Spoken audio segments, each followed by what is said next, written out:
when it comes to the design of the two batteries inside of the vehicle, the two main batteries, to explain it more, even sometimes without the mechanism and without the solar panel, there's a way to redesign the two main batteries, the primary and the secondary, to a point where they'll have such a high capacity that one of them will power the vehicle and charge the other one when it's at half.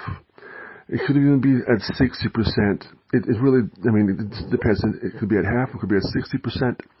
So it's basically the one main battery is powering the whole vehicle and giving a charge into the other battery. And let's say that starts when the other battery is at half.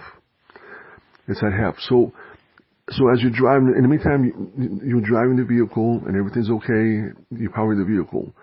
But in this process, so all this time as you're driving the vehicle, this battery is recharging the other battery.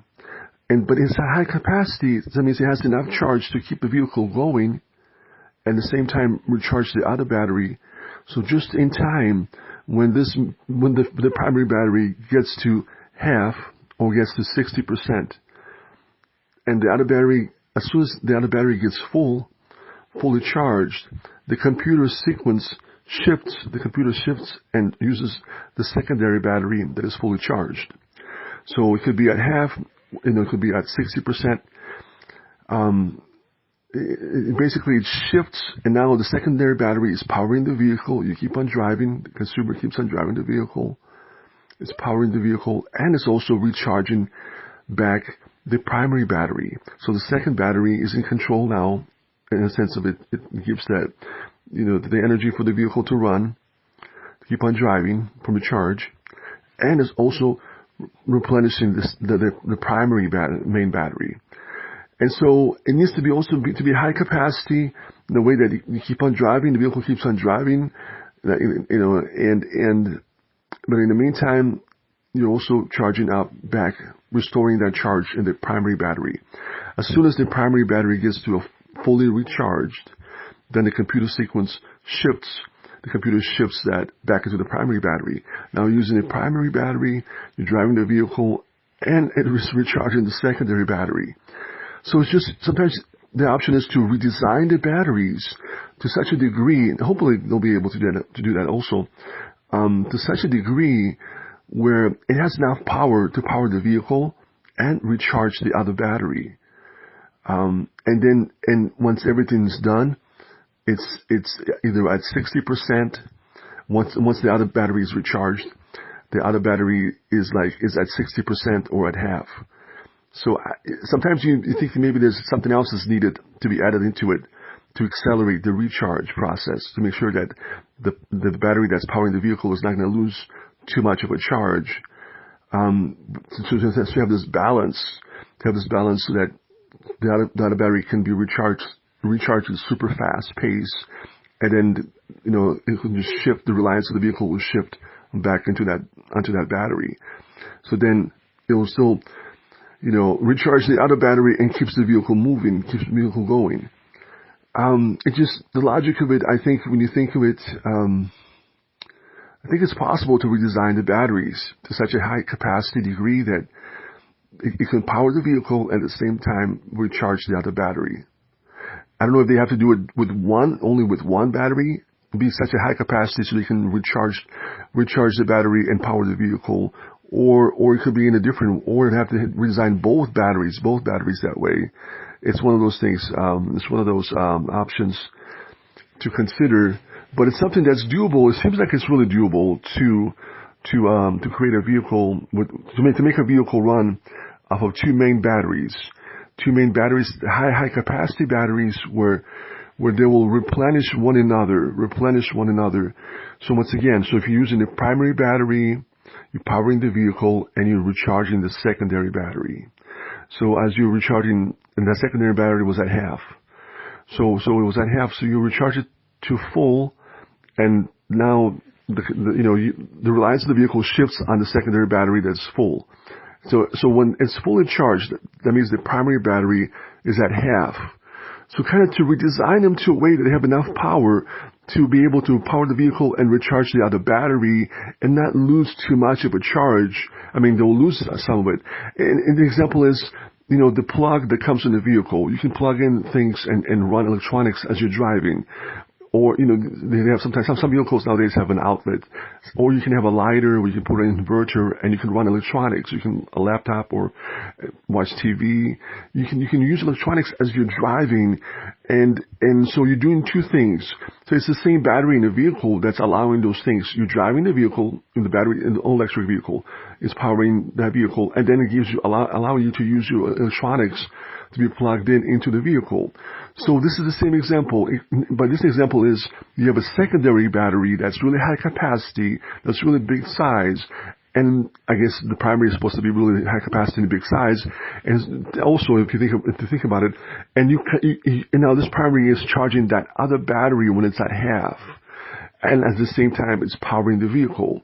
So just like you're driving, you're getting power for the vehicle to drive, and you're using your electronics in the same vehicle, plug it into the same vehicle. In this situation, this battery is not plugging in, and it's not allowing you to use electronics directly. I mean, you can, obviously, but it's actually directing that energy into that other battery that's at half. And as you're driving all this time, this battery that's at half is getting replenished from the primary battery. So the second battery becomes fully charged, and the computer system shifts the reliance on the secondary battery. So now the secondary battery is powering your vehicle. You keep on going, and now the secondary, and as it's powering the vehicle, it's shifting the charge back into the primary battery. And over a period of time, as you're driving, it keeps on recharging that battery. So it's almost like if the batteries can be just redesigned to be high capacity to be able to power the vehicle and recharge the other battery just in time when it gets to a half so that the other battery can be fully charged. Then everything, the reliance of the vehicle shifts on that battery, and the same process continues. And it's a back and forth process. It's you using one battery to power a vehicle and recharge the other battery when it's at half. As soon as it gets fully charged, reliance starts on that battery. The computer of the vehicle shifts reliance, the energy reliance on that battery. And so that battery now is powering the vehicle and recharging the primary battery that was charging it up in the process before. So it's just, if the batteries can be redesigned to such a high capacity where they can power the vehicle and recharge the other main battery, and of course vice versa goes back. So once that happens, then the battery that got recharged kicks in, drives the vehicle, and recharges the other battery that lost a half. By the time the other battery gets the charge and becomes fully charged, then the reliance of the vehicle shifts on that battery. I'm kind of repeating the same process, but it shifts on that battery, and then that battery is powering the vehicle. And in the meantime, it's recharging the primary battery that's at half. So the design is to make the battery give enough energy to power the vehicle and recharge the other battery, and be able to fully charge the other battery and end up at a half or at 60%. And so then everything shifts on the other battery, and the other battery is powering everything and recharging this battery now again to a full charge. And so this, I guess both batteries need to be high capacity so they can be able to power the vehicle and recharge each other to a point where when they get to a half or when they get to 60%, by that time, the other battery is fully recharged. And then the shift happens, the computer shift, and so the other battery kicks in. So in this situation, the vehicle keeps going and going, and it's relying on the batteries. And basically, all you need to do is charge it one time, and after that, you're good to go. The battery will always keep that charge. When you start driving it, it will just shift. You'll just use one battery until it gets to 60% or half, and then it will shift to the other battery because it's fully charged. And the process will repeat itself, and it's just you're relying on those two batteries switching and continuing to supply energy, but at the same time they're not going to be worn out that badly because you're only using 50% of the battery or 40% of the battery, even better. So it's even possible just in redesigning the two batteries to such a capacity and installing them in an electric vehicle, and then all you need to do is only charge it one time. And you can keep on driving, and just those batteries will make the vehicle run all of the time. So it's a really beautiful option there also. Glory be to God. This is Mark V. Markov saying, God bless everyone.